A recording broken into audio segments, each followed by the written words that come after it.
صحیح بخاری حدیث نمبر 216۔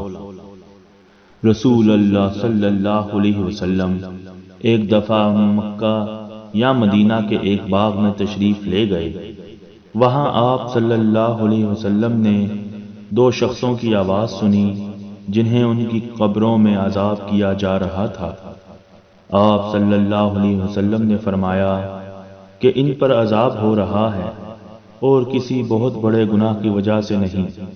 پھر آپ صلی اللہ علیہ وسلم نے فرمایا، بات یہ ہے کہ ایک شخص ان میں سے پیشاب کی چھینٹوں سے بچنے کا اہتمام نہیں کرتا تھا اور دوسرا شخص چغل خوری کرتا تھا۔